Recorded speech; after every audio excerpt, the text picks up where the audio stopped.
안녕하십니까? 네, 지금 서울시장 선거 출마 선언한 지 한 달 조금 지났는데 이번 선거 좀 이길 수 있다 이런 자신감이 들던가요? 어떠세요? 야권에게 쉽지는 않은 선거입니다. 그렇지만 나라를 구하는 심정으로 최선을 다할 각오를 가지고 있습니다. 사실 뭐 그동안 뭐 대선을 위해서 뛰겠다, 서울시장은 뭐 생각이 없다 이렇게 이야기를 하다가 결국 이제 출마를 하기로 했는데 결심을 한 이유, 마음을 바꾼 가장 큰 이유는 뭔가요? 무너져가는 나라를 정말로 구하려면 정권 교체가 꼭 필요하다는 생각을 했습니다. 사실 이렇게 대선을 준비하면서 그 과정에 많은 분들이 저한테 이렇게 말씀하셨어요. 네.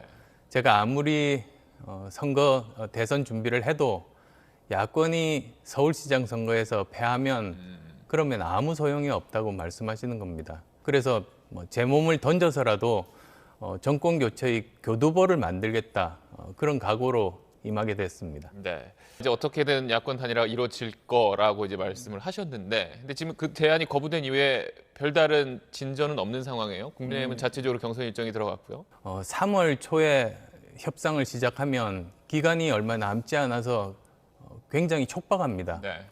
어쩌면 합의하기 힘들 수도 있습니다.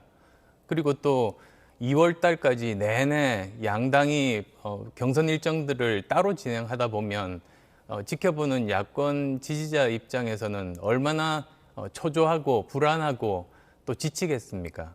그래서 지금부터라도 가능한 한 빠른 시간 내에 협상을 시작을 하면 그러면 야권 지지자분들도 안심하고 기다릴 수 있게 되고 그 합의에 이를 가능성도 아주 높다고 봅니다. 근데 만약에 야권 후보 단일화가 이루어지지 않고 그 다자 대결로 이번 선거가 치러진다면 선거에 어떻게 임할 계획이세요? 저는 그럴 가능성은 전혀 없다고 생각합니다. 그건 야권 지지자들이 바라는 구도가 아닙니다. 그리고 지금 이제 여권에서는 자영업자들 손실을 정부가 보상해주는 그런 방안을 추진하고 있는데 그에 대해서 오늘 우리 아이들에게 멍해를 씌우는 폐륜이다 상당히 강하게 비판을 했습니다. 그렇다면 이 자영업자들을 지원할 대안을 생각해둔 게 있으신가요? 저야말로 자영업자들을 우선적으로 지원을 해야 된다는 아주 강한 입장이었습니다. 지난주에 이태원에 방문해서 여러 상인들의 그런 그 절규를 들었습니다. 네. 코로나19로 죽으나 아니면 그 가게 문 닫아서 죽으나 마찬가지라고 그렇게 말씀하십니다. 그래서 저는 제가 오늘 주장했던 것도 이런 분들을 집중적으로 도와줘야 된다. 그 이번 코로나19로 그 재난을 당하지 않은 분들까지 모든 사람들에게 재난지원금을 지급하는 것은 옳지 않다. 저는 그런 주장이었습니다. 선별적으로 피해 계층에게 좀 더 지원하는 방안을 추진해야 한다. 이런 예, 얘기죠. 그렇습니다. 네, 알겠습니다. 그리고 또 이제 최근 이제 일부 여론조사 결과를 보면 이제 안철수 대표에 대한 비호감도가 좀 높게 나오는 조사도 있어요. 또 과거에 좀 이제 완주하지 않고 자꾸 사퇴한다 해서 뭐 철수 정치다 이런 비판이 있었던 것도 사실인데 이런 지적에 대해서는 어떻게 생각하세요? 제가 부족한 점은 고치고 채워야 하지 않겠습니까?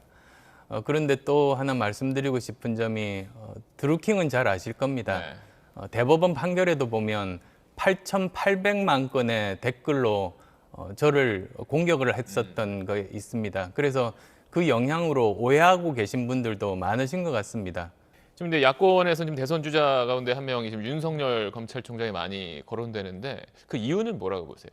많은 분들이 정권 교체에 대한 그런 갈증, 기대들이 윤 총장께 모아지는 것 아니겠습니까? 그리고 그래서 많은 야권 지지자분들이 윤 총장을 대통령감으로 생각한다고 봅니다. 문재인 정부의 이제 실정을 심판하겠다는 게 그동안 안철수 대표의 주된 주장이었는데 그럼 가장 큰 실정은 뭐라고 생각을 하세요? 첫 번째가 무능입니다. 부동산 정책 24타수 무안타입니다. 네. 그러니까 24번의 정책이 모두 다 오히려 부작용만 많이 해서 결국은 많은 국민들을 고통에 빠지게 만들고 집을 갖겠다는 그 집 마련의 꿈을 완전히 버리게 만들었습니다. 그 다음에 두 번째로는 그 거짓과 위선입니다. 조국 사태, 윤미향 사태 거치면서 우리 사회가 정의와 공정의 그 기준이 흔들리고 상식이 파괴되는 경험들을 했습니다. 이 두 가지가 저는 가장 큰 문제라고 생각합니다. 마지막 질문을 하나 드리겠습니다. 서울의 미래를 위해서 어떤 사람이 서울시장이 돼야 한다고 생각하십니까? 우선 첫 번째는 사실 야권 지지자들은 누가 이길 수 있는 후보인가, 그게 제일 중요하지 않겠습니까? 그리고 또 하나 덧붙인다면 지난 전임 시장의 문제 때문에 도덕적이고 유능한 후보를 원할 겁니다. 그래야 서울이 바뀌지 않겠습니까? 그래서 그런 두 가지 점에서 인정받기 위해서 열심히 뛰고 있습니다.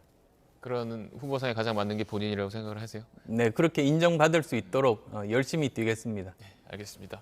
오늘 말씀은 여기까지 듣도록 하겠습니다. 오늘 나와주셔서 감사합니다.